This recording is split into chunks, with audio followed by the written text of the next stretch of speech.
한인교회에서 조창기 장로님 기도해 주시겠습니다.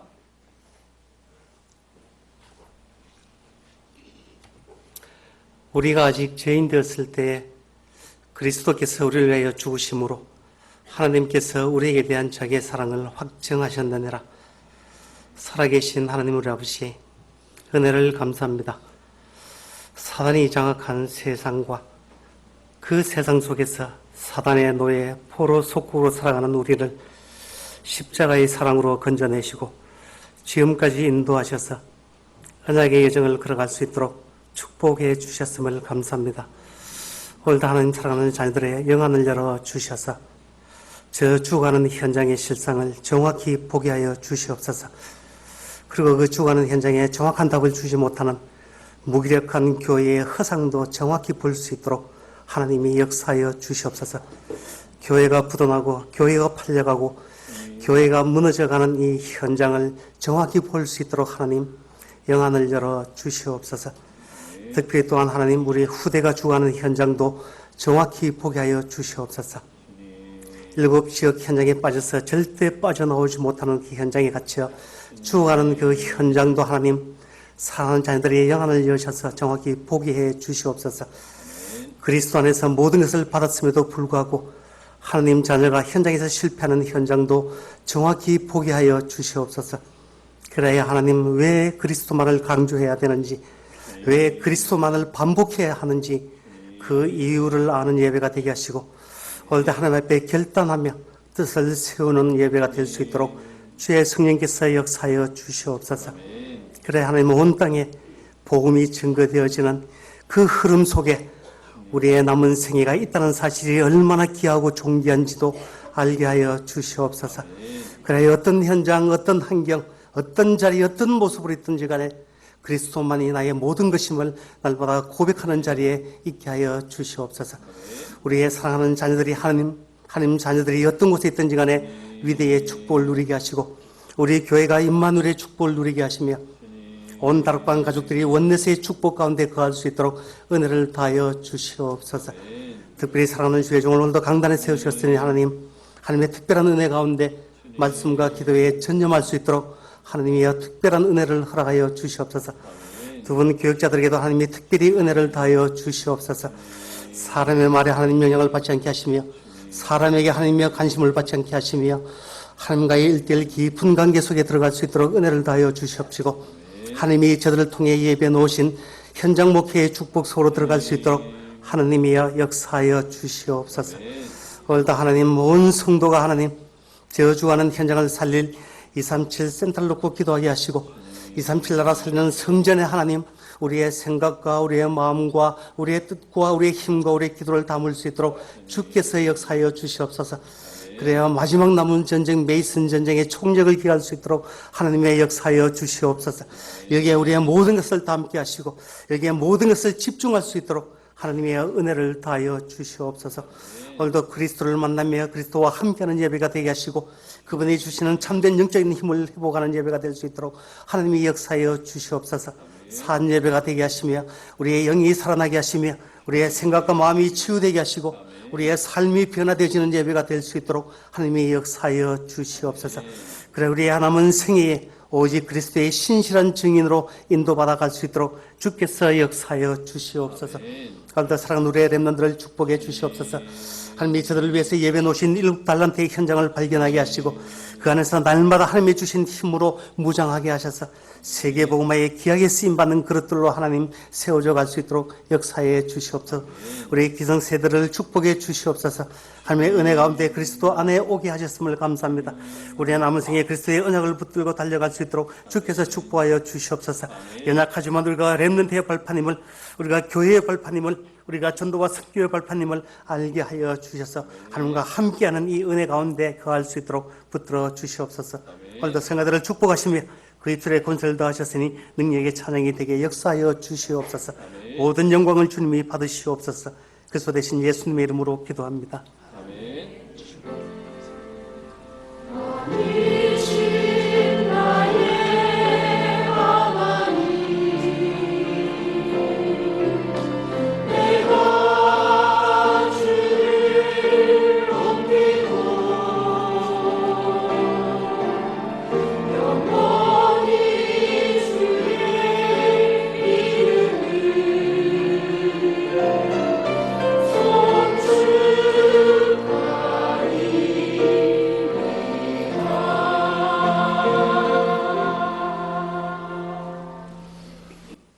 오늘 우리에게 주신 하나님 말씀은 사도행전 9장 32절부터 43절까지 말씀입니다. 사도행전 9장 32절부터 43절까지 말씀 한 목소리로 함께 합독하겠습니다. 같이 합독합니다. 그때에 베드로가 사방으로 두루 다니다가 루다에 사는 성도들에게도 내려갔더니 거기서 에니야라 하는 사람을 만나매 그는 중풍병으로 침상 위에 누운 지 8해라. 베드로가 이르되 에니야야 예수 그리스도께서 너를 낫게 하시니 일어나 내 자리를 정돈하라 한데 곧 일어나니 루다와 사론에 사는 사람들이 다 그를 보고 주께로 돌아오니라. 욥바에 다비다라 하는 여 제자가 있으니 그 이름을 번역하면 도르가라. 선행과 구제하는 일이 심히 많더니 그때에 병들어 죽음에 시체를 씻어 다락에 누이니라. 루다가 욥바에서 가까운지라. 제자들이 베드로가 거기 있음을 듣고 2 사람을 보내어 지체 말고 와 달라고 간청하여 베드로가 일어나 그들과 함께 가서 이르매 그들이 데리고 다락방에 올라가니 모든 과부가 베드로 곁에 서서 울며 도르가가 그들과 함께 있을 때에 지은 속옷과 겉옷을 다 내보이거늘 베드로가 사람을 다 내보내고 무릎을 꿇고 기도하고 돌이켜 시체를 향하여 이르되 다비다야 일어나라 하니 그가 눈을 떠 베드로를 보고 일어나 앉은지라. 베드로가 손을 내밀어 일으키고 성도들과 과부들을 불러들여 그가 살아난 것을 보이니 온 욥바 사람이 알고 많은 사람이 주를 믿더라. 베드로가 욥바에 여러 날 있어 시몬이라 하는 무두장이의 집에서 머무니라. 아멘. 찬양대 찬양 읽겠습니다.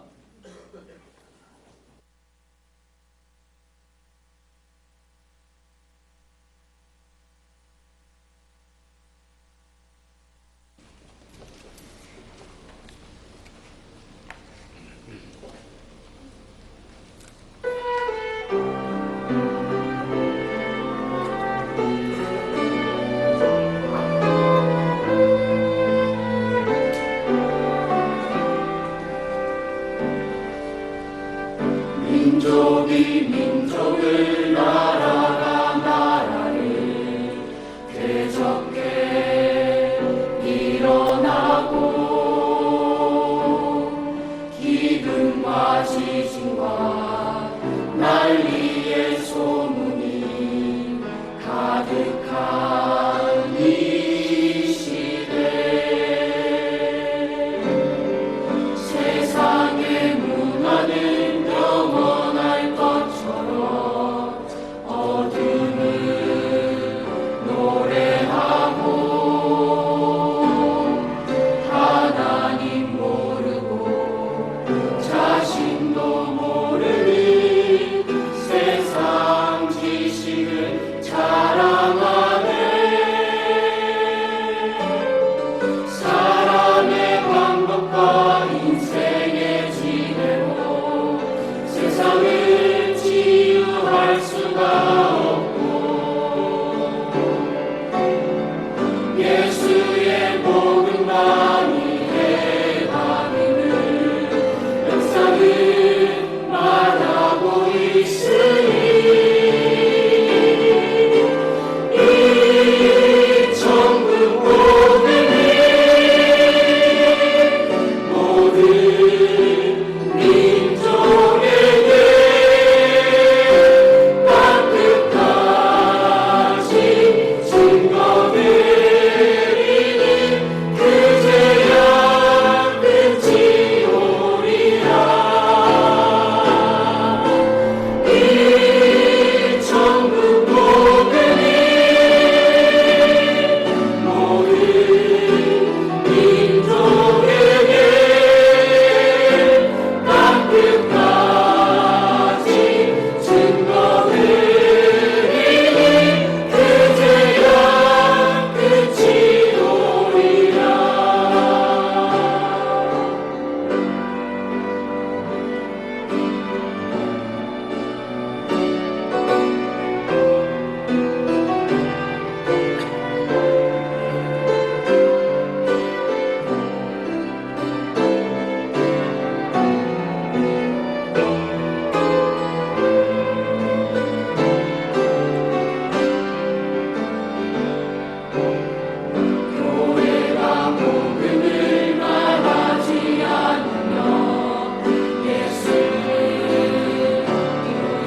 귀한 찬양 감사합니다. 감사합니다. 오늘도 예배 오신 여러분들을 주님의 이름으로 축복합니다. 오늘도 하나님 주시는 새 힘을 얻는 응답의 날 되기를 소원합니다. 옆에 있는 분들에게 한번 인사하겠습니다. 성도님은 존귀한 하나님의 자녀입니다. 한 번 더 인사하겠습니다. 그리스도가 성도님의 모든 문제를 끝내셨습니다. 아멘. 여러분, 이 말은 세상에서 잘 될 거야 라고 하는 그런 위로의 말이 아닙니다. 그리스도께서 우리 인간의 문제를 해결하기 위해 친히 인간의 몸을 입고 오셔서요, 우리의 모든 문제를 십자가에서 끝내시고 그리고 말씀하신 겁니다. 다 이루었다. 그래서 여러분, 오늘 이 자리에 오신 분들 분명히 고민 가운데, 또 걱정 가운데, 염려 가운데, 또 이런저런 마음에 해결해야 될 많은 기도 제목들을 가지고 오셨을 것입니다. 여러분, 우리가 고민해서요, 문제가 해결될 거라면 우리는 계속 고민해야 됩니다. 24시 고민, 24시 걱정. 그래서 해결될 것 같으면 하면 되는데요. 아시잖아요. 그런다고 해결 안 돼요. 그런다고 오히려 더 우리는 조바심 나고요, 더 어려움 속에 생깁니다. 그렇다고요, 될 대로 되라고 던져놓으면 됩니까? 그것도 안 돼요. 그러면 오늘 하나님이 우리에게 주시는 진짜 답을 얻고요, 진짜 힘을 얻는 시간 되어야 되겠습니다. 우리 옆 동네, 우리 일본에 있었던 사건입니다. 지난달 28일 날 51세 된 남성이 초등학교에 가서 초등학교 입구에서 초등학생들이 나오는데 그 앞에서 흉기를 휘둘러서요, 20명의 사상자를 냈습니다. 그리고 그 범행 직후에 그 범인은 스스로 목숨을 끊는 일이 생겼는데요. 이 사람은 80대 되는 작은 아버지 집에서 지내면서 외부와의 접촉은 전혀 없었던 우리 희귀꼬물이라고 얘기하죠. 그렇게 지내면서 바깥 출입도 안 하던 사람인데 매일 게임과 TV 시청으로만 살던 사람이 어느 날 갑자기 나와서 초등학생들을 사상을 내는 안타까운 일이 생겼습니다. 근데 여러분, 이런 사건이 생겼는데 더 안타까운 건 뭐냐 하면 지난 1일 날 이번에는 도쿄입니다. 가와사키에서 아까 전에 있었던 사건이 생겼는데요. 뉴스 보신 분들은 아마 아실 텐데 도쿄에서 76세 된 아버지가 44세 된 아들을 흉기로 죽이는 일이 생겼습니다. 이유가 뭐냐 하니까 인근 초등학교 운동회가 시끄러워서 소리가 막 커지니까 그것 때문에 화를 참지 못하는 아들을 아버지가 꾸지람을 하다가 그게 싸움으로 번지고요. 그러다가 그 아들을 아버지가 죽이는 일이 생겨버렸습니다. 그 아들은 직업이 없는 아들인데요. 부모의 신용카드로 매달 40만 엔, 우리나라 돈으로 430만 원 정도의 온라인 게임을 매일 결제하면서 사는 희귀꼬물이었고요. 이 아들은 어머니를 마구 때리기도 했습니다. 더 안타까운 건 이 아버지의 직업이 뭐냐, 농림수산성 차관을 지낸, 우리나라로 말하면 부서 장관 밑에 차관을 지냈던 고위 인물인데 본인 집에 있는 자녀의 문제는 해결을 못한 거예요. 그러면서 왜 그렇게 했냐라는 얘기에 최근 가와사키 사건을 보면서, 아까 있었던 그 20명 하는 사건을 보면서 아들이 주위에 해를 가할지도 모른다는 불안감이 있었는데, 지금 그 집안에 있었던 그 사건으로 아들이 감당을 못하는 사건을 보면서 아버지가 그 아이를, 친부모가 자녀를 죽이는 일들이 생겨버렸습니다.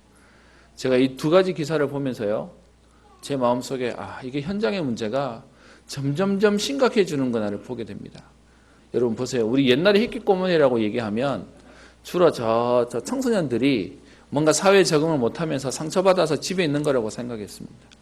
근데 여러분, 그런 희귀꼬물이가 10년이 지나고 20년이 지나고 30년이 지났는데 그대로 어른이 돼버렸어요. 그래서 기사에 보니까요, 희귀꼬물이를 원래는 15세에서부터 39세까지만 조사를 했었는데 올해부터는 40세부터 64세까지도 조사 대상으로 넓혔다고 얘기합니다. 왜요? 그대로 올라와서 중년이 되는데 아무것도 못하는 사람이 돼버리고, 그런데 그들이 어느 날 어떻게 해요? 확 서단에게 잡혀버리니까 사고를 쳐버리는 것이죠. 3월 달 일본에서 통계낸 40세부터 64세 된 64세 사이에 히키코모리를 조사했더니 61만 3천 명이나 됐답니다. 여러분 그러면 전체를 따지면 어마어마한 숫자가 되는 것이죠. 여러분 이 말이 옆 동네 얘기인 것 같습니까? 지금도 현장에요. 그 가정에 온 문제와 그 자녀들을 잡고 있는 사단이 어른이 되어서도 안 놔주는 겁니다. 그렇게 문제 속에 잡혀있는 것이 현장의 소리입니다. 제가 너무 안타까운 건 그 잡혀있는 사람의 인생은 얼마나 괴롭겠습니까? 그런데 그 사건을 보면서 내 아이도 나중에 사고치면 어떡하지라는 불안감에 아이가 자제 못한다고 그 불안감에 부모가 자녀를 미리 끝내버리는 거예요. 여러분 이 모든 게 뭡니까? 사실 오지 않은 문제인데 그 문제 속에 올 거라는 불안감이 어떻게 하지를 못하게 만든 겁니다. 어떤 면에서는 오지 않은 문제지만 사실은 이미 문제 속에 빠져 있는 것이죠. 오늘 제가 이렇게 시작하는 이유가 있습니다. 여러분 우리는 인생을 살면서요 끊임없이 문제와 사건들이 생깁니다. 여러분 진짜 문제는 문제 생기는 게 아니고요. 문제 때문에 내 마음이 무너지는 거예요. 그것 때문에 우리가 겁을 먹는 거예요. 저는 오늘 여러분들과 함께 말씀을 준비하면서요. 여러분 오늘 하나님의 말씀이 복음이 오늘 여러분들의 마음과 생각을 붙잡으시며 살리는 응답의 축복이 있기를 주의 이름으로 축원합니다. 여러분 복음이 뭐라고 생각하십니까? 귀에 듣기 좋은 소리요? 내가 말 들으면 위로가 되는 소리요? 아니요. 진짜 복음은 들으면 생명 걸 수 있을 만큼 확신이 생기는 겁니다. 저는 이 얘기를 할 때마다 떠오르는 예가 하나 있는데요. 서울에서 공부할 때였습니다. 한참 막 그 문화 미디어에 문화사역하는 신상원 씨가 낮은 울타리라고 하는 우리 기독교 책자를 만들면서 대중음악 가운데 그 외국의 음악 가운데 왜 거꾸로 돌리면 이렇게 막 이렇게 사단 소리도 나오고 그 특별히 그 당시에 서태지와 아이들이 불렀던 노래 거꾸로 돌렸더니 백워드 매스킹이라고 하죠. 거꾸로 돌렸더니 피가 모자라 뭐 이런 말이 나온다 그래가지고 이렇게 막 우리의 경각심을 주던 일들이 있었습니다. 수도권이 좋은 건요. 그걸 멀리서 듣기만 하는 게 아니라 수업을 참여할 수가 있었거든요. 그래서 제가 그 분이 수업하는 거기를 가기 위해서 제가 있던 그 총신대학교에서 그 이수역까지 조금 이렇게 차를 타고 나와서 수업을 들었습니다. 수업 1시간 반 정도 되는데 그런 외국에 있는 것들 또 사례들을 보여줘서 막 그 안에 있는 사단의 그 실제들 존재들 막 이런 걸 들으니까 1시간 반 듣고 나오면서 제 마음에요. 돌아와서 제 기숙사로 들어오는 마음이 어땠는지 아십니까? 덜덜덜덜 떨리는 거예요. 야, 세상이 이렇게 심각하고 위험하구나. 그러니까요, 이제는 뭐 들어야 되지? 어떤 면에서는 내가 좋다고 하는 이것도 이건 나를 죽일 수 있는 거구나라는 생각에 겁이 너무 나는 거 있지 않습니까? 그래서 제가 그 기숙사까지 들어오는 그 걸음에 제가 이렇게 막 떨었던 기억이 있습니다. 여러분 지금도 현장에서는 우리에게 경각심을 준다고요. 맞는 말인데 들으면 우리를 더 불안하게 합니다. 들으면 맞는 말인데 우리를 더 걱정하게 합니다. 근데요 제가 이 복음의 말씀 그리스도가 끝내셨다는 말을 듣고 난 뒤에 제 안에 달라진 게 있습니다. 무슨 말이냐? 지금은요 그런 문제와 사건들을 볼 때 제 마음속에 불안한 것보다 그런데 그 문제를 그리스도가 끝내셨어요. 그거는 문제 안 되는 거야. 사단의 말은 이미 박살이 난 거야. 제 마음속에요 하나님 말씀 듣는데 제 마음속에 문제가 해결되는 게 아닌데 제 안에는 문제 안 되더라고요. 여러분 오늘도 하나님 말씀을 여러분 붙잡는 건 뭐 하는 거냐? 현장에는 여전히 문제들이 존재할 겁니다. 여전히 걱정해야 될 일들이 생길 겁니다. 그것 때문에요 이게 문제가 될 거야 라고 잡혀 있어야 되는 우리에게 오늘도 그리스도의 말씀을 듣는데 세상에서 줄 수 없는 우리에게요 확신이 오는 겁니다. 거기에 우리에게 어떻게 해요? 요동치 않고 생명 걸 만한 이유와 가치가 발견되어지는 겁니다. 그래서 여러분 복음의 말씀은 우리에게 생명 걸게 하는 것입니다. 우리에게요 그 모든 사람들이 안 된다고 하는데 하나님 말씀 붙잡는 사람에게는요 그것이 되어지는 응답이 되는 겁니다. 반대로 남들은요 다 분위기 따라서 가는데 진짜 하나님 말씀 붙잡는 사람은요 그 분위기 휩싸이지 않아요. 그래서 여러분 저는 복음은 우리를 요동치 않게 하는 겁니다. 복음은요 우리를 생명 걸게 하는 것입니다. 오늘 하나님 주시는 그 응답이 있기를 주의 이름으로 축원합니다. 근데 여러분 현장에는요 그렇지 않아요. 이 복음의 비밀을 모르니까 사단이 주는 12가지 문제로 인해서 나를 위해서 그렇게 살겠다고 몸부림치는데 여러분 나를 위해서 사는 사람이 결국 행복합니까? 아시죠? 나를 위해 사는 사람은 안 행복해요. 어떤 면에서 여러분 우리 부모님들이 인생을 나를 위해서 사는 게 아니라 내 가족을 위해서 살겠다고 가족을 위해 희생하고 어떤 면에서는 봉사도 하고 배려해 주는데 그게 우리에게 행복이 되어지는 것도 보게 됩니다. 사단은요, 너를 위해 살아. 네가 주인공이야. 네가 하고 싶은 대로 하면 돼. 네 인생은 네 거야 라고 얘기하는데요, 문제는 그것이 내 마음대로 안 됩니다.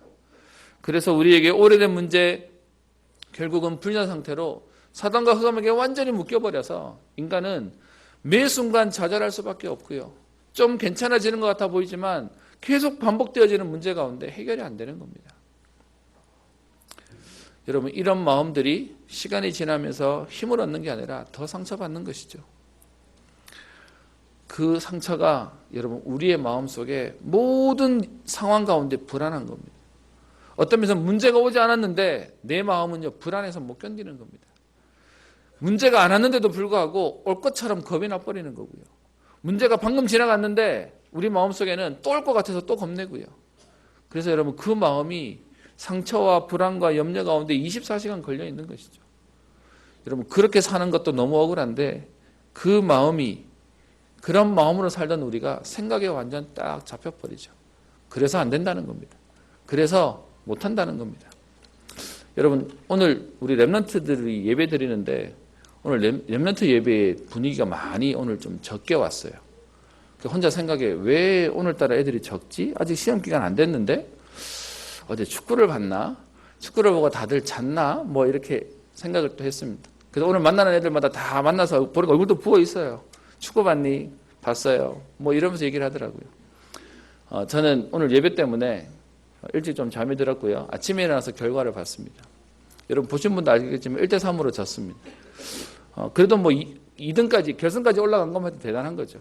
근데 여러분 그 댓글에 제가 되게 제가 약간 우프다는 말 아십니까? 웃긴데 슬픈 거, 우리 렘넌트 용어인데 우프다고 하는데 우픈 글을 하나 봤습니다. 뭐라고 하냐, 이제 기사들만 제가 이제 보게 됐으니까요. 선수들은 열심히 했는데 감독이 얘기하더라고요. 선수들은 잘못이 없고 내가 잘못해서 그렇다라고 얘기하는 기사의 밑에 붙은 댓글이었습니다. 아니, 당신들은 잘못한 거 없어요. 잘못은 내가 했어요. 이유가 뭐냐? 원래 재수 없는 내가 그걸 뭘 본다고 내가 쳐다보는 바람에 졌다는 거예요. 그래서 미안하다, 내가 잘못했다, 이것을 밤새 본 내가 잘못이다 라고 하는 글들이 붙었는데, 문제는 그 글에 댓글에 또 댓글이 붙어요. 나도 그런 생각했는데, 나도 그런 마음인데 라고 쭉쭉쭉 붙는 겁니다. 뭐 우습고 넘어갈 수 있는 얘기기도 해요. 근데 여러분, 이런 생각 가지고 있는 사람 없는 것 같습니까? 하필이면 내가 딱 봤더니 안 되더라, 하필이면 내가 딱 했더니 안 되더라. 여러분 그런 것에 딱 묶여 사는 게 현장의 모습입니다. 제가 우프다고 얘기했지만 사실은 표현하지 않는 현장 속에 완전히 24시간 마음과 생각이 걸려버리고 사는 겁니다. 실제로 그 사람이 했기 때문에 그럴 수도 있을 겁니다. 그런데요, 사단이 주는 생각 가운데 완전히 묶여 있는 것이죠. 그렇게 마음과 생각의 상처 속에 있는 이 사람이 여러분 그걸로 끝나겠습니까? 뇌에 들어가 버리죠. 그 정도로 끝나겠습니까? 그 24시 매일 불안하고 염려하고 걱정하고 그러면서 나 때문이라고 생각하는 그 사람이요, 그것이 영혼까지 들어가 버리니까 완전히 저저 가운데 계속 살게 되는 것입니다. 이번에 기사를 보는 그 히키코모리 얘기를 듣는데요, 히키코모리가 발견되는 경우를 너무 안타까워요. 뭐냐, 부모가 노년돼서 지금 일본에서는 8050 세대라는 얘기를 합니다. 80대 부모님과 50대 히키코모리. 근데 전혀 생활이 안 되는. 근데 어느 날 80대 부모님이 이제 죽으시는 거죠. 근데 문제는요, 죽은 부모님을 가지고 어떻게 해결을 못해서 그냥 방치해 놓고 있다가 시신부패하는 냄새 때문에 경찰이 와가지고 발견되어진답니다. 근데 안타까운 건 그렇게 발견되어지면 그 히키코모리는 산대요.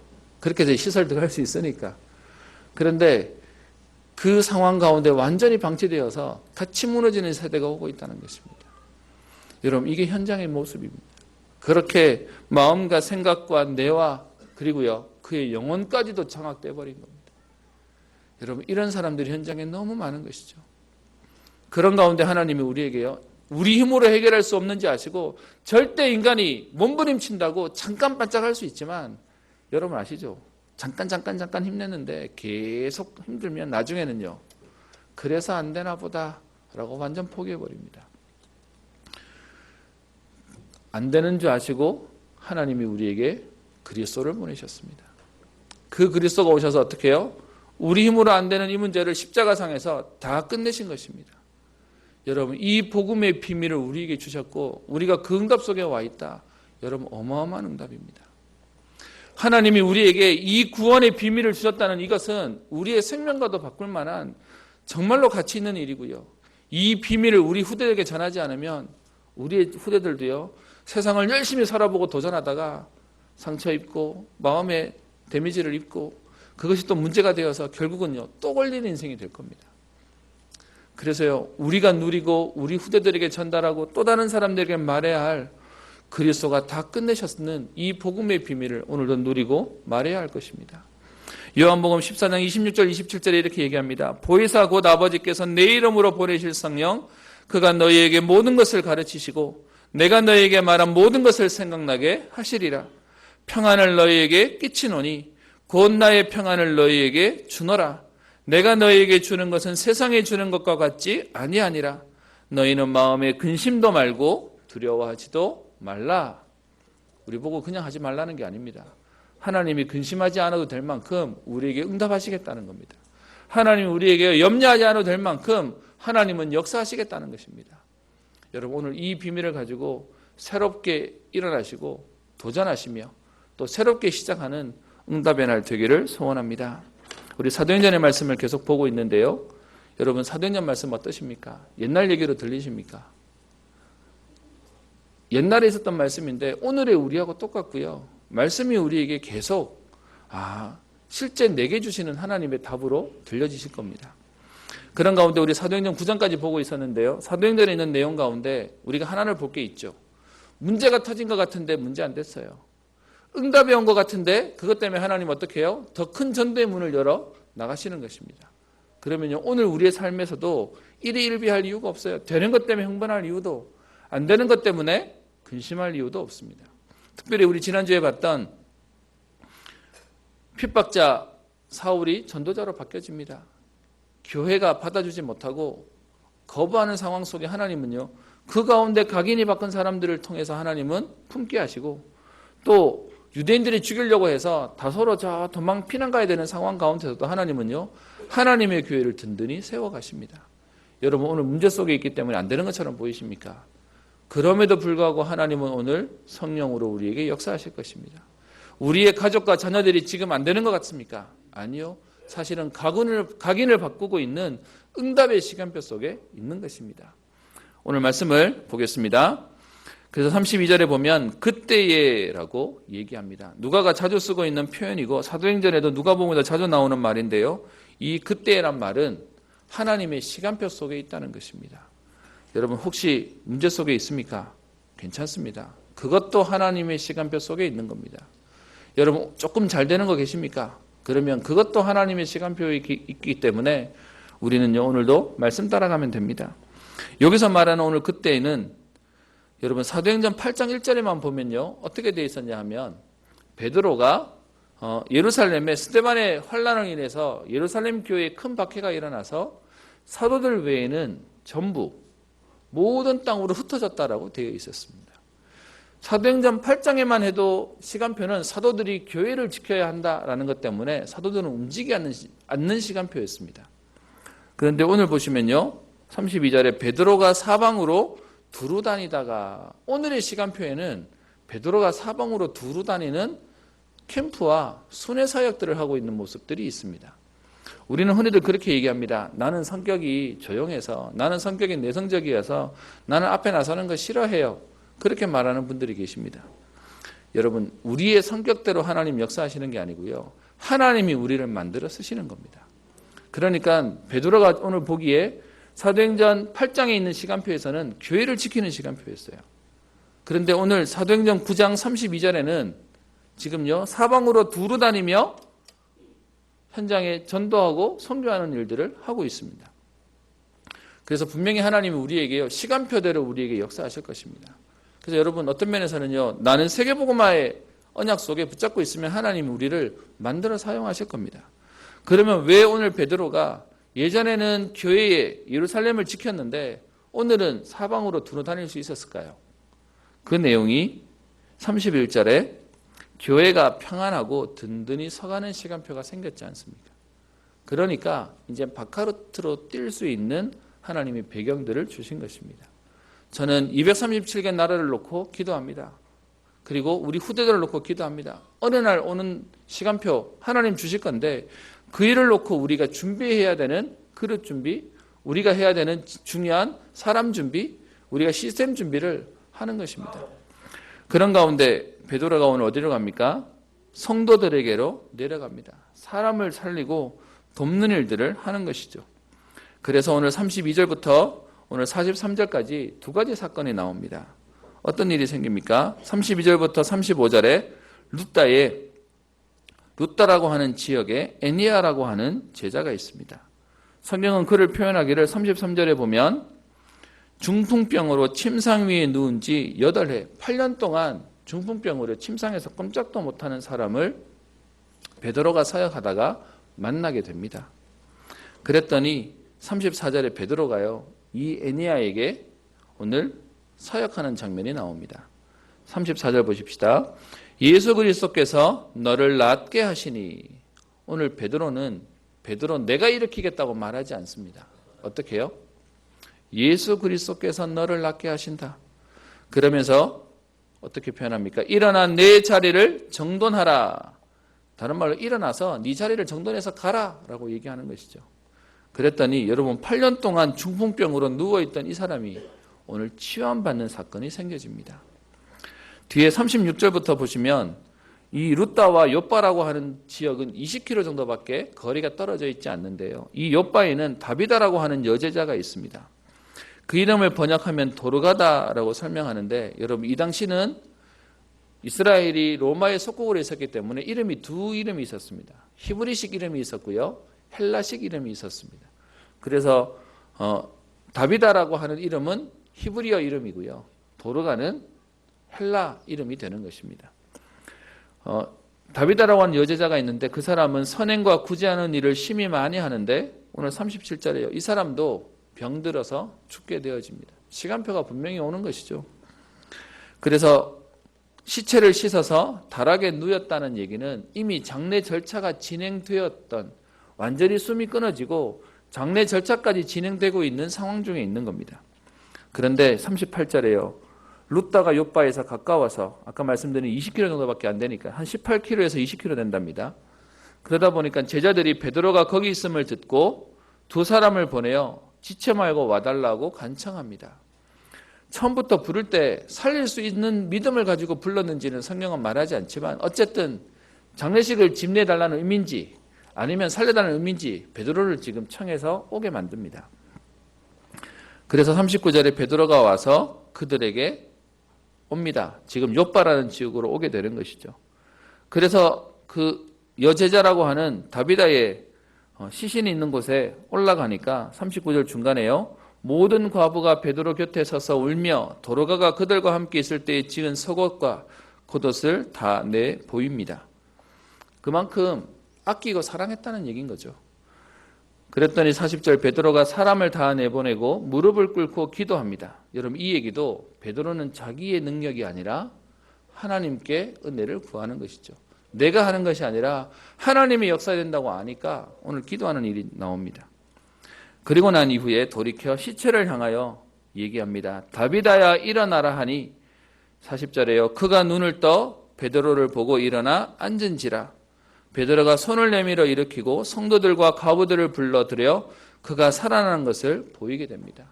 오늘 이 본문에는요.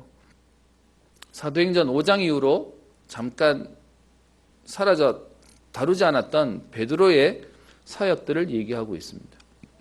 베드로가 12장 마지막 절까지 베드로의 사역들을 사도행전은 기록하고 있는데요. 오늘 그 내용 가운데 두 가지 치유에 대한 부분들을 오늘 성경은 말하고 있습니다. 여러분 이렇게 치유하는 이유는 하나입니다. 저 뒤에 35절에도 보면 나오는데요. 룻다와 사론에 사는 사람들이 다 그를 보고 주께로 돌아오니라. 누구를 보고 돌아왔다고요? 중풍병으로 누워있던 애니아를 보고 돌아온 것입니다. 하나님 현장에 왜 기적의 역사들을 주시냐? 이것 때문에요. 복음이 증거되어지도록요. 생명의 역사를 체험하도록 하나님 오늘도 현장에 기적을 주시겠다는 겁니다. 42절에도요. 온 요파 사람이 알고 많은 사람이 주를 믿더라. 여러분, 하나님이 현장에 기적을 주시는 이유가 하나 있습니다. 왜요? 생명 때문에요. 구원받을 자 때문에 하나님 역사하시는 겁니다. 혹시 여러분 현장에 어려운 일이 있습니까? 하나님은 그 현장에 생명받을 자 때문에 오늘도 역사를 일으키실 겁니다. 하나님이 그 구원의 비밀 때문에 오늘도 현장에 흑암을 꺾으시며 생명의 역사들을 만들어 가실 겁니다. 여러분, 오늘 이렇게 보면 오늘 본문 다 봤습니다. 근데 오늘 이 내용을 우리가 봐야 되는 오늘 우리의 시선이 하나 있습니다. 그게 뭐냐 하면 여러분, 베드로는 예수님의 수제자였습니다. 물론 중간에 부인하기도 하고요. 중간에 낙심하기도 하고 도망가기도 했습니다. 그런데 그런 베드로가 그리스도께로 돌아오고 이후에 성령을 체험하고 난 뒤에 베드로의 사역의 걸음들은 사실은요. 예수님의 제자로 예수님이 하셨던 일들을 그대로 합니다. 그래서 오늘 이 본문 속에 나오는 이 두 가지 사건이요. 실제로는 예수님이 하신 사역이 그대로 전달되어집니다. 그래서 오늘 그걸 잠깐 보려고 하는데요. 오늘 여러분 사도행전 9장에 있는 베드로가 했던 사역 두 가지는 기억하시죠? 여기 잠깐 킵해 놓으시고요. 예수님이 하신 사역 두 가지를 잠깐 보겠습니다. 마가복음 2장으로 가겠습니다. 여러분 성경에 마가복음에 잠깐 가겠습니다.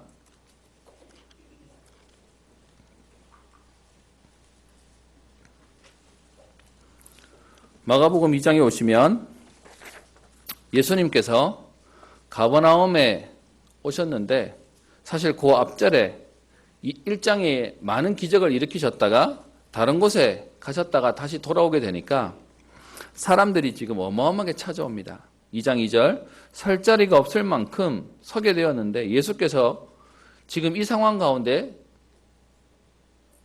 치유 때문에 사람들은 몰렸는데요. 오늘 몰린 사람들 속에 2장 2절에 보면 예수께서는 치유의 역사를 일으키지 않고 도를 말씀하십니다. 무슨 말이죠? 하나님 나라의 비밀을 말하고 있는 거죠. 그러던 중에 2장 3절 중풍병자를 4사람이 메고 와서 예수께로 오는데 문제는 사람들이 너무 많으니까 들어올 수가 없어서 어떻게 해요? 지붕에 올라가서 구멍을 내고 중풍병자가 누운 그 상을 내려보내는 사건들이 생깁니다. 아마 우리 교회를 좀 다니셨던 분들은 이 사건들은 다 기억이 날 겁니다. 지금 여기서 말하는 천장을 뜯을 수 있는 집, 이스라엘도 집이 두 가지가 있답니다. 뜯어낼 수 있도록 만들어 놓은 집으로 만들고 기와를 얹어 놓은 집이 있고요. 여기는 이제 서민들이 사는 집이고 좀 잘 사는 사람들이라 할까요? 좀 이렇게 하는 사람들은 뜯어낼 수 없는 구조의 집을 살고 있었답니다.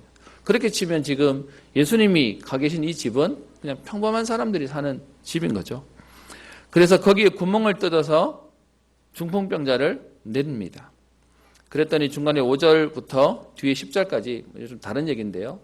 그 중풍병자가 내려오면 사실은 중풍병자를 일으키는 게 먼저잖아요. 근데 예수님이 그 중풍병자에게 죄사함을 받아라 라고 얘기하면서 좀 다른 얘기가 있습니다. 오늘 주제가 좀 다르기 때문에 넘어가고요. 그리고 난 이후에 11절에 10절 뒤에 얘기합니다. 중풍병자에게 말씀하시되 내가 네게 이르노니 일어나 내 상을 가지고 집으로 가라. 근데 여러분 오늘 11절에 있는 이 말씀이 우리 9장 34절에 있는 말씀하고 같은 말입니다. 중풍병자에게 내가 네게 이르노니라고 예수님이 얘기했는데 베드로는요. 예수 그리스도께서 너를 낫게 하시니 그러면서요. 일어나 내 차례를 정돈해서 들고 가라. 베드로가 이렇게 선포한 이유가 있습니다. 왜요? 베드로는 예수님의 제자거든요. 예수님이 하신 것을 봤어요. 그리고 예수님이 승천해서 올라가시고 난 이후에 현장을 갈 때마다 베드로는 무엇의 증인이 됐겠습니까? 그리스도의 증인이 된 겁니다. 그래서 그리스도가 하신 일들을 그대로 하는 겁니다. 오늘 마가복음 2장에 중풍병자가 들어와서 그를 일으키는 예수님의 모습과 그때 선포했던 메시지와 똑같이 오늘 사도행전 9장의 베드로가 똑같이 그대로 선포하고 있습니다. 그랬더니 실제로 어떻게 됩니까? 예수님이 일으켰던 기적이 베드로가 선포하는 그리스도가 선포되어지니까 똑같은 증거가 일어나는 겁니다. 그리고요, 그 뒤에 나오는 건 마가복음 5장입니다. 하나 더 넘어가겠습니다. 마가복음 5장 21절에 오시면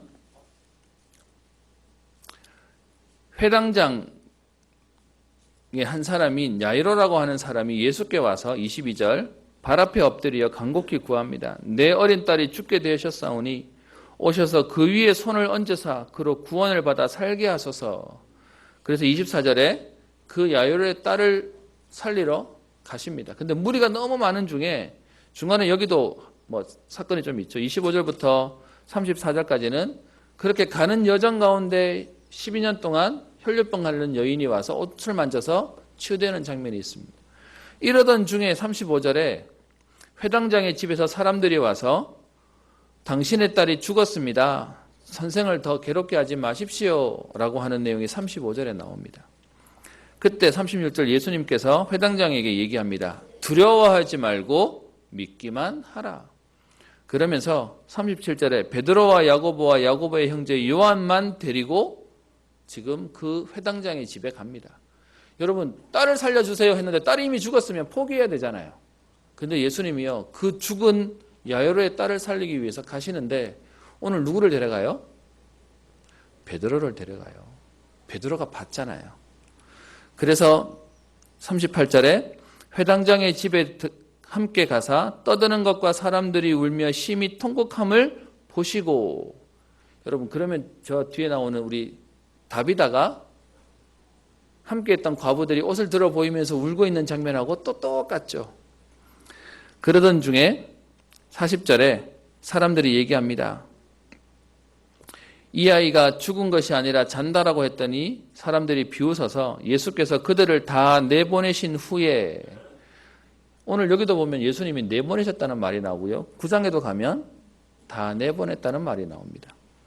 그리고는 아이 있는 곳에 들어가서 41절 아이의 손을 잡고 이르시되 달리다고 하시니 번역하면 내가 네게 말하노니 소녀야 일어나라. 그렇게 해서 예수님이요 그 소녀를 일으키는 장면이 오늘 마가복음 5장에 나옵니다.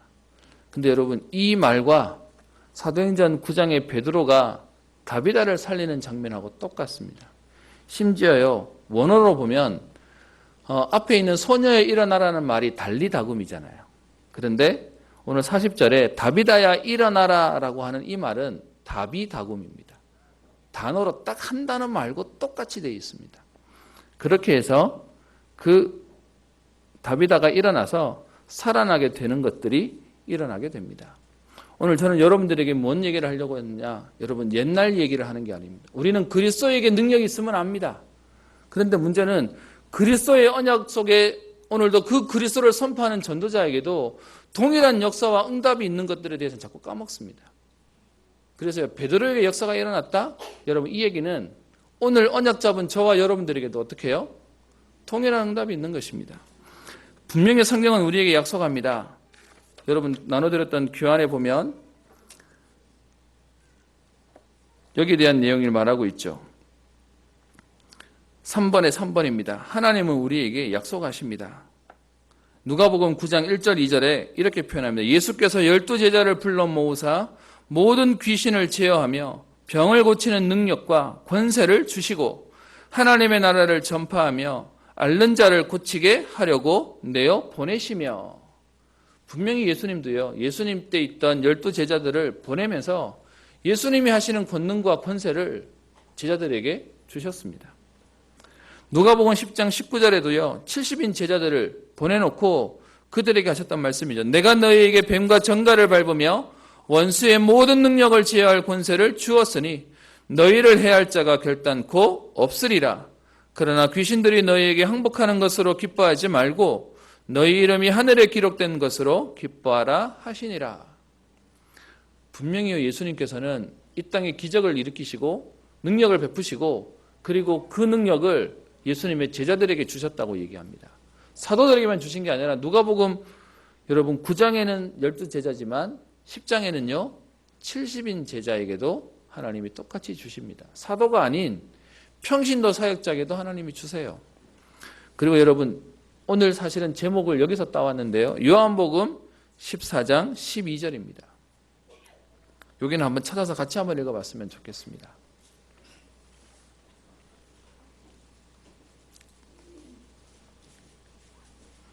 요한복음 14장 12절 예수님이 하신 말씀입니다. 여러분 성경에 혹시 빨갛게 되어 있는 기록이 있으십니까? 그게 예수님이 말씀하신 것을 빨간색으로 표현해 놓은 겁니다. 그래서 그렇게 표현되어 있는 성경이 있을 텐데요. 예수님이 하신 말씀이죠. 12절 같이 읽습니다. 시작. 내가 진실로 진실로 너희에게 이르노니 나를 믿는 자는 나의 하는 일을 저도 할 것이요 또한 이보다 큰 것도 하리니 이는 내가 아버지께로 감이니라. 아멘. 분명히 성경은 약속하고 있습니다. 나를 믿는 자는 내가 하는 것을 저도 할 것이고 나보다 더 큰 것도 할 것이다 라고 얘기합니다. 여러분 그게 예수 믿는 자의 축복입니다. 그게 그리스도 언약 붙잡은 자의 응답입니다. 혹시 여러분 문제 때문에 걱정하고 계신 분 계십니까? 우리의 신분은 막 문제 만나가지고 걱정하고 불평하고 원망하고 좌절하고 낙심하고 포기해야 되는 우리 인생이 아니에요. 창세기 1장 27절 28절에 약속하셨던 하나님의 형상으로 창조된 우리는 이 땅을 정복하고 다스리고 생육하고 번성하고 충만한 응답을 주시는 정복자로 하나님 우리를 세우신 것입니다. 말씀의 결론을 내겠습니다. 여러분 하나님 자녀 이 자리에 와서 예배드리는 건 우리는 그냥 예배드리는 게 아니에요. 우리가 그냥 와서 위로받고 그냥 약간 이렇게 힘내고 그리고 돌아가서 여전히 또 그 문제 속에 있다가 돌아오는 그런 인생을 사는 게 아닙니다. 성경은 분명히 얘기하기를 여러분 예수님이 하신 그 일을 예수님과 똑같이 베드로가 하고 있습니다. 사실 우리 이 뒤부터는 12장 이후부터는 바울이 나올 텐데요. 베드로는 예수님을 따라다녀서 봤다고 칩시다. 그런데 그 예수님과 공생애를 같이 가지 않았던 바울도 그리스도 이름으로 현장에 갔더니 똑같은 역사와 응답이 일어나게 됩니다. 그러면요 오늘 언약 잡은 하나님의 자녀인 저와 여러분들에게 하나님은 어떻게 하시겠습니까? 분명히 역사하시는 겁니다. 분명히 하나님은 응답하시는 것입니다. 저는 여러분들 오늘 예배드리고 나갈 때요 제가 여러분들에게 뭔 말을 해서가 아니라 하나님의 말씀으로 하나님이 지금 나와 함께 하시는구나. 하나님이 내게 지금 약속하셨구나. 오늘 말씀에 분명히 얘기합니다. 내가 진실로 진실로 너에게 이르노니 나를 믿는 자는 나의 하는 일을 저도 할 것이요 또한 이보다 큰 것도 하리니. 그래서 여러분들 개인을 놓고 너무 안 되어지는 여러분 각인이 있습니까? 영적인 문제 있습니까? 그거 하나님 앞에 놓고 기도하시는 겁니다. 하나님 나를 치유하여 주옵소서. 하나님 우리의 가정과 가족들을 치유하여 주옵소서. 하나님 우리의 가문을 살리는 응답을 주옵소서. 오늘요 8년 된 중풍병자가 일어났습니다. 죽었던 지금 다비다가 살아나는 응답을 주십니다. 왜요? 그리스도 이름 전했더니. 여러분 하나님 자녀는 열심히 하는 사람 아니고요. 요한복음 1장 12절에 영접하는 자, 곧 그 이름을 믿는 자가 하나님의 자녀랍니다. 그래서 오늘도 말씀에서요. 우리에게 열심히 믿는 자라고 말하지 않고 어떻게 해요? 진실로 진실로 이르노니 나를 믿는 자는요. 능력 있는 자, 실력 있는 자, 어떤 면에서는 잘하는 사람 말하지 않고요. 믿는 자는 오늘 나의 하는 일을 저도 할 것이고 그보다 더 큰 일도 한다는 것입니다. 그것이 우리에게 주신 신분과 권세입니다. 마가복음 3장 13절부터 15절에 산에 오르사 자기의 원하는 자들을 부르시니 나오온지라 이에 12를 세우셨으니 이는 자기와 함께 있게 하시고 또 보내사 전도도 하며 귀신을 내어 쫓는 권세도 있게 하려 하심이라. 여러분 우리에게 주신 신분과 권세입니다.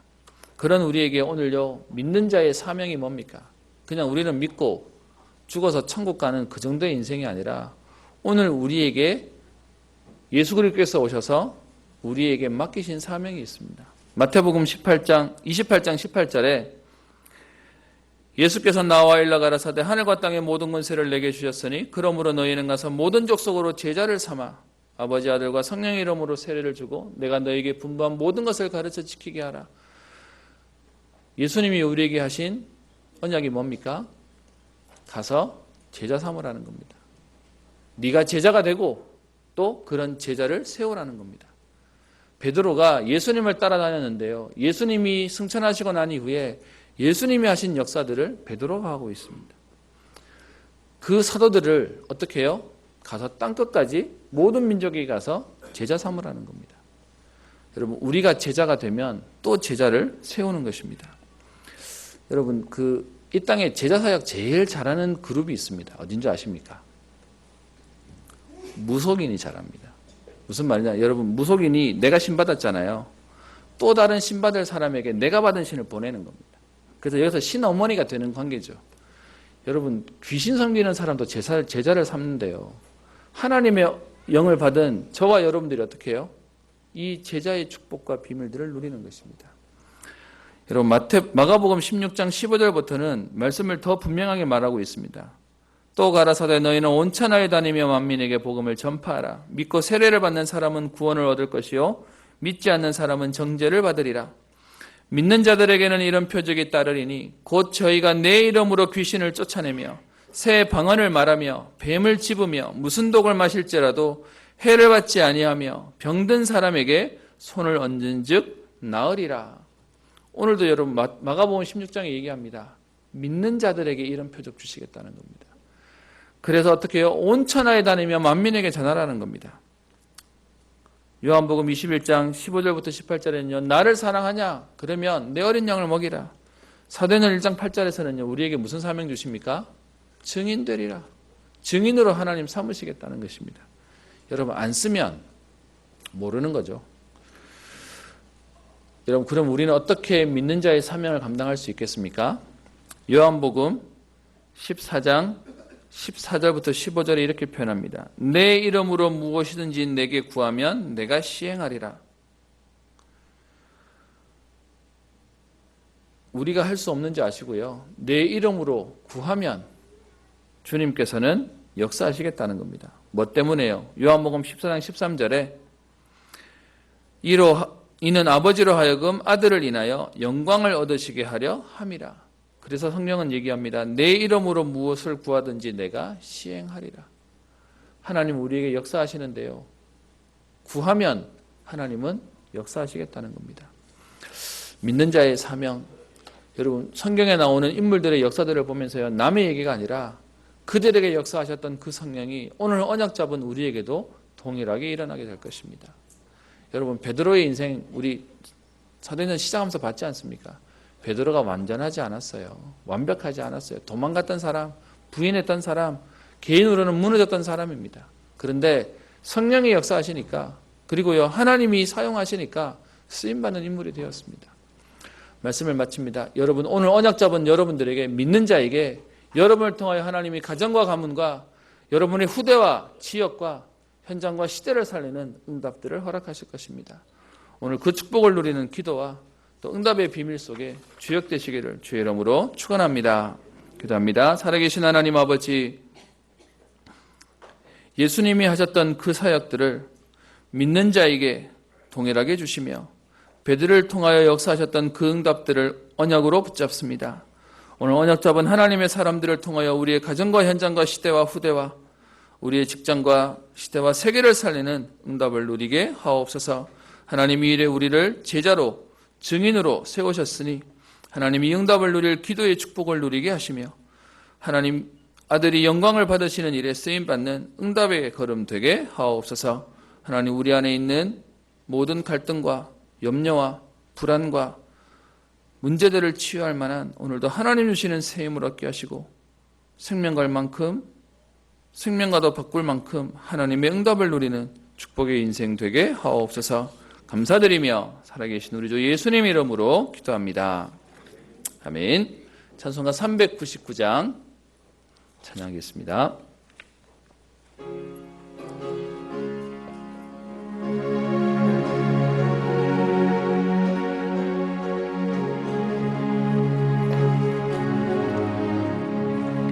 어린 양들아 두려워 말라. 주님 우리와 함께 하신다.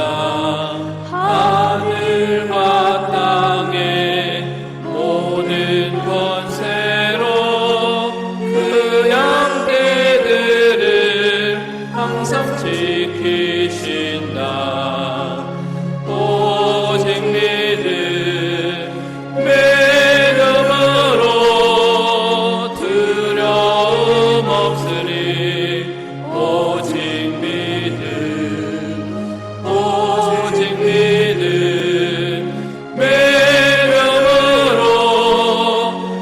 두려움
두려워 말아라. 주님 언제나 함께 하신다.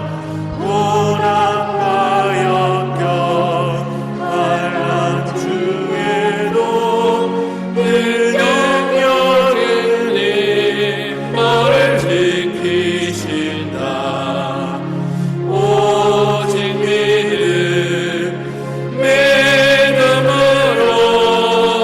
두려움 없으리. 오직 믿음으로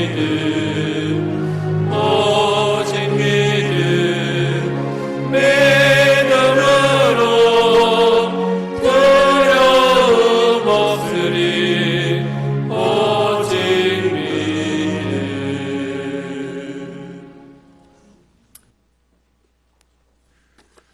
하나님께 감사를 드립니다. 믿는 자에게 이런 표적이 따르리니 곧 저희가 내 이름으로 귀신을 쫓아내며 새 방언을 말하며 뱀을 집으며 무슨 독을 마실지라도 해를 받지 아니하며 병든 사람에게 손을 얹은즉 나으리라고 약속하신 주님, 하나님 이 응답을 전도자에게, 언약 잡은 자에게, 믿는 자에게 약속하셨사오니 오늘 그 믿는 자의 축복 속에, 대열 속에, 응답 속에 있게 하신 주님께 감사를 드리며 하나님 이 비밀을 누리고 전달하는 제자의 걸음, 전도자의 걸음의 축복 속에 있게 하옵소서. 하나님 오늘도 복음 때문에 행복한 걸음 되게 하셔서 하나님 오늘도 우리의 인생에 살아야 할 이유가, 또 우리가 가야 할 이유가, 남들이 가지 않아도 하지 않아도 보지 못하는 그곳을 갈 수 있는 하나님의 역사들을 보기를 소원합니다.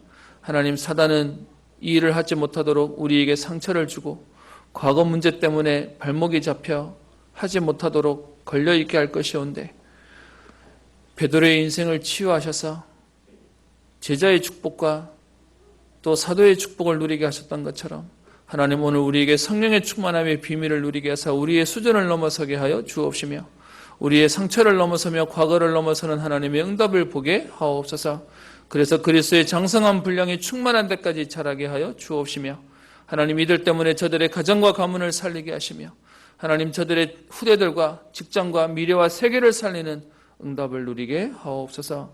오늘도 이 언약 붙잡고 기도하며 예물드린 모든 성도님들의 형편을 하나님 돌아보시며 저들에게 문제 때문에 어렵지 않도록, 경제 때문에 어려움 당하지 않도록 하나님께서 빛의 경제의 축복을 더하시며 모든 필요와 쓸 것을 채우시는 하나님의 역사를 보게 하옵소서. 하나님 더 강한 후대와 제자를 세우는 언약 잡고 237개 나라와 모든 다민족들을 놓고 기도합니다. 하나님 여기에 필요한 모든 사람과 또 시설과 또 관계된 경제와 하나님 사역자들을 붙여주시되 이 일에 나를 준비시키시며 우리를 준비시키시는 하나님의 응답을 보게 하옵소서. 하나님 이제 또 한 해 너무 중요한 여름 우리 성경학교가 있습니다.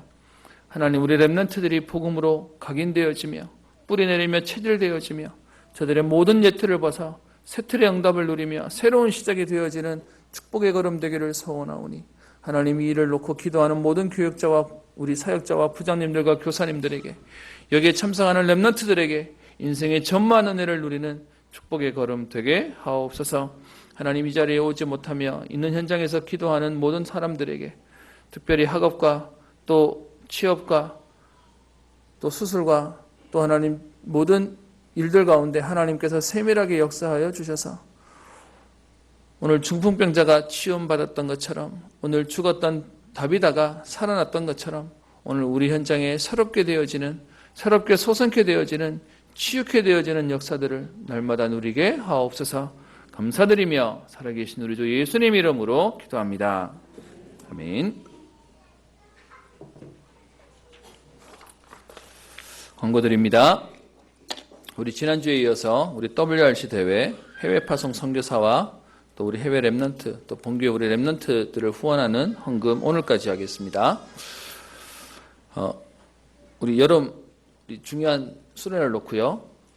부탁드릴 게 있다면 우리 그동안 수고해 주시던 우리 교사님들과 부장님들, 사역자님들은 그 수고들을 하셔야 되는데 이 여름 수련회는 사실은 우리 교회의 모든 역량을 다 가지고 일들을 해야 됩니다. 그래서 여러분 같이 기도해 주시고 또 동참해 주시면 감사를 드리겠습니다. 그래서 오늘 렘넌트국 교육부 부장단 모임 우리 새가족부실에서 있습니다. 우리 국장님 또 모든 부서 부장님들, 교육자님들 함께 참여하겠습니다. 이번 주 화요 집회는 우리 덕평에서 있습니다. 참석하실 분들은 사무실로 알려주시기 바랍니다. 이번 주 토요일 날 하나교회에서 렘넌트 데이로 진행되고요.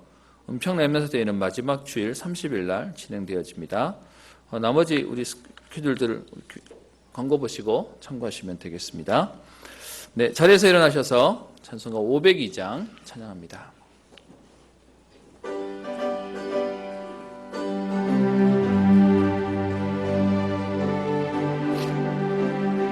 빛의 사자들이여 어서 가서 어둠을 물리치고 주의 진리 모르는 백성에게 복음의 빛 비춰라.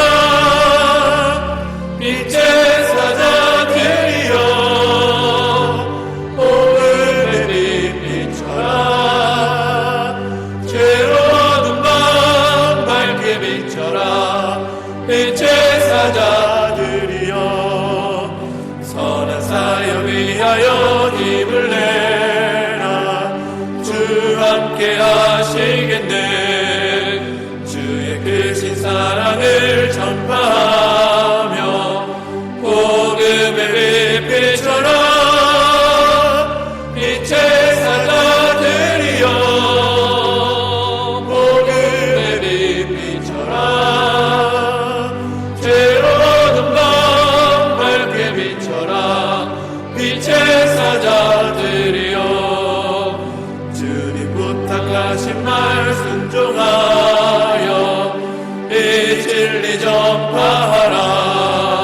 산을 넘고 물 건너 힘을 다해 복음의 빛 비춰라. 빛의 사자들이여 복음의 빛 비춰라. 죄로운 밤 밝게 비춰라.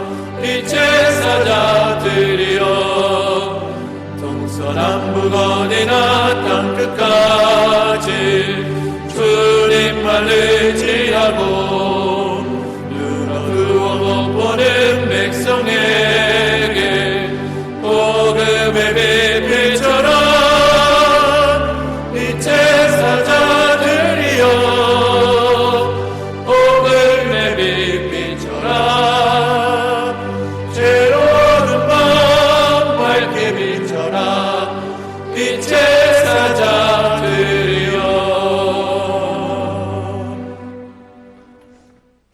지금은 모든 문제 해결자 되신 우리 주 예수 그리스도의 은혜와 하나님의 사랑과 성령님의 내주 인도 역사 교통 충만케 하심이 나를 믿는 자는 내가 하는 일을 저도 할 것이요 나보다 더 큰 일도 할 것이라는 언약 붙잡고 현장의 제자와 증인의 사역의 축복 속으로 들어가는 사랑하는 모든 성도님들 위해 저들의 가정과 산업과 경제와 후대와 특별히 병상 중에 또 취업과 진학을 놓고 또 미래를 놓고 준비하는 모든 하나님의 사람들 위해 이제와 영원토록 항상 함께 있을지어다. 아멘.